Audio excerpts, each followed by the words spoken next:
Did CM Punk actually return to WWE for a secret reason? His first WWE in-ring match has been announced, and how he's become the kingmaker for the biggest negotiation in professional wrestling. I'm Oli Davis, and yes, I am talking about CM Punk again. CM Punk to NXT confirmed, question mark? Support WrestleTalk!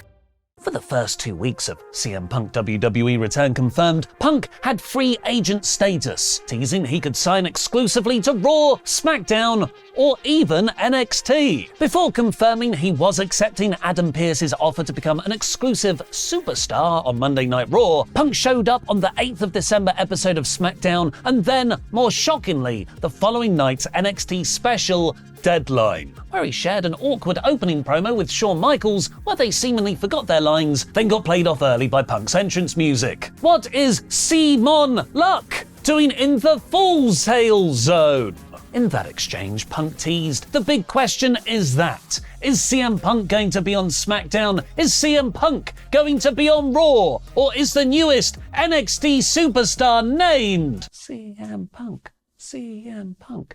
Simon Luck. Quite clearly Raw. It already started a feud with Seth Rollins, which Punk would confirm 2 nights later on the 11th of December Raw. But his NXT tease appears to be far more than just a one-night bit of fan service, or Punk's latest way to go up against AEW Collision. It might actually be Punk's long-term plan for himself in WWE, and a driving reason he returned to the promotion after a decade out. Fightful reported that a CM Punk in NXT isn't just for Deadline. He was also backstage at the following TV taping on December 12th, where he was hanging out throughout the day and was even giving talent feedback on their matches in the evening, presumably feedback like, "Don't use real glass!" and "Have you tried these muffins? Mindy's Muffins." This was confirmed by NXT Women's Breakout Tournament winner Lola Vice, who posted a photo with Punk from the taping with the caption, "Shooters," either a reference to their shared MMA past or Punk's tendency to have physical altercations with his co-workers backstage.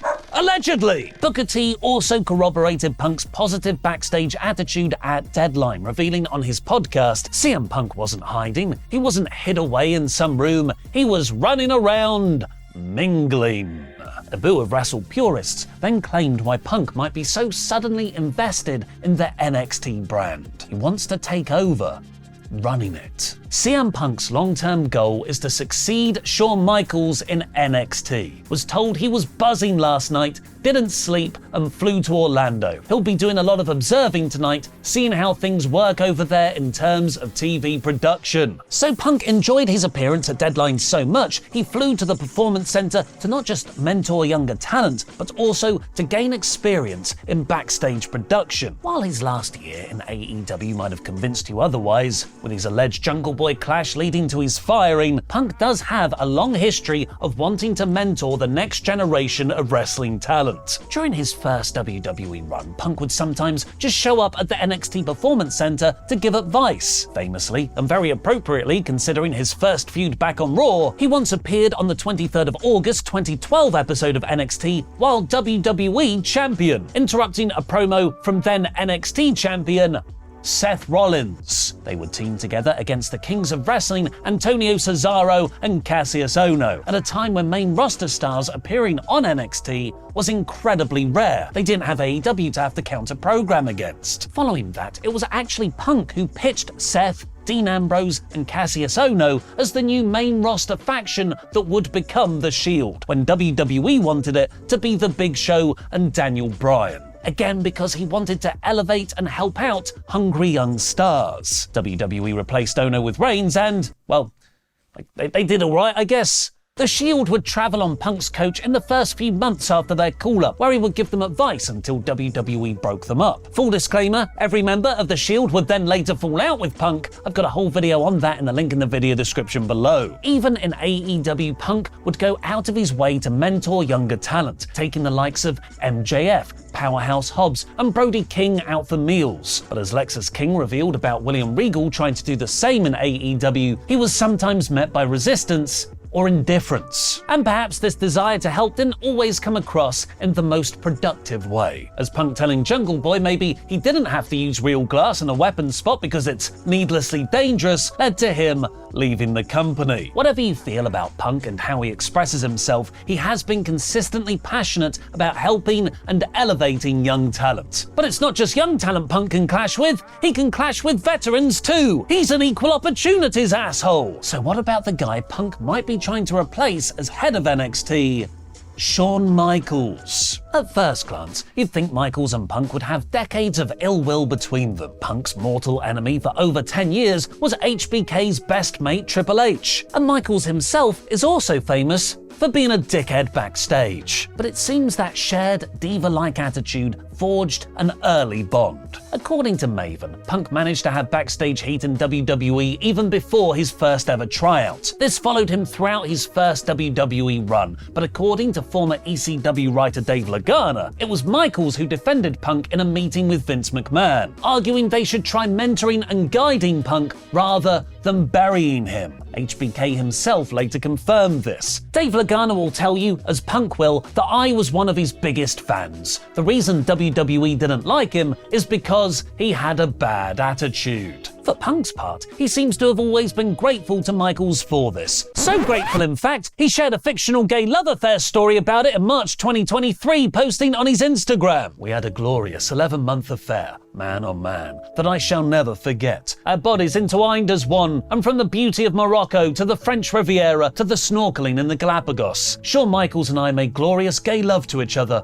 on 6 of the 7 continents." This was a creepypasta post, shared for trolling and comedic effect, but it did come at a time when Punk's AEW status was in flux. So maybe he really was trying to go to NXT by seducing Shawn Michaels.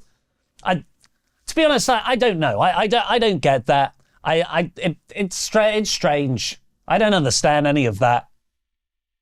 Couple these with Michaels embracing Punk on NXT Deadline, and it doesn't feel like Punk trying to politic his way behind the scenes to usurp HBK. In fact, even though Michaels has been a revelation booking NXT in 2023, it wasn't a role he ever wanted. Triple H spent years convincing him to take it on. Perhaps Punk will end up in developmental, but it's not to become a wrestler. It's for NXT's head booker succession plan. And then all will be right with the world once more. CM Punk will have his own show again. And you better believe Hangman Page isn't allowed on it. Punk announced on the 11th of December Raw that he will be entering the Royal Rumble match, making it 10 years to the show since his last on-screen WWE appearance. But before then, he'll have to face the hottest star working today at a live event, Dominic Mysterio. And by hottest, I mean most artificially crowd noise booed. In a neat long-term story, after Punk creepily sang happy birthday to Rey Mysterio's daughter back in 2010, which had a young Dominic also in the ring, the Kia Forum have announced, just added, CM Punk will face Dirty Dominic Mysterio at the WWE Live Holiday Tour on Saturday,